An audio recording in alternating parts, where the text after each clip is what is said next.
शहर के बीचों बीच एक अनोखी गोल इमारत खड़ी है, गोल घर। लेकिन क्या आप जानते हैं कि इसका इतिहास एक बड़ी त्रासदी से जुड़ा हुआ है? साल था मिन सरिट।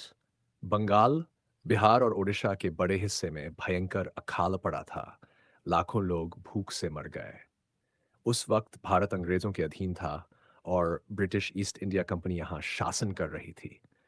इस अकाल के बाद अंग्रेजों को एहसास हुआ कि अनाज का एक बड़ा भंडार बनाना जरूरी है ताकि भविष्य में कोई भूखा न मरे। और फिर शुरू हुई एक खास इमारत बनाने की योजना। एक ऐसा गोदाम जो मजबूत हो, बड़ा हो और हर मौसम में अनाज को सुरक्षित रख सके। कैप्टन जॉन जॉन गार्स्टन, एक ब्रिटिश इंजीनियर को यह जिम्मेदारी दी गई और सेंस ऑफ इंटेलिजेंस में बनकर तैयार हुआ ये अनोखा ढांचा जिसे आज हम गोलघर के नाम से जानते हैं। इसकी बनावट बिल्कुल अलग है। बिना किसी खंभे के बना ये गोलाकार ढांचा करीब 96 फीट ऊंचा है। इसकी दीवारें 13 फीट मोटी हैं दी और इसके अंदर 1.4 लाख टन अनाज रखने की क्षमता है।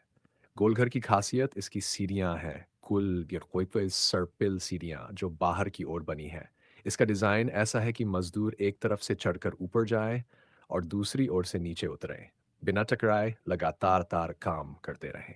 हालांकि एक मजेदार बात यह भी है कि गोलघर का दरवाजा अंदर की तरफ खुलता है। जब पहली बार इसे अनाज से पूरी तरह भरा गया तो दबाव के कारण दरवाजा खुला ही नहीं और अनाज निकालना मुश्किल हो गया।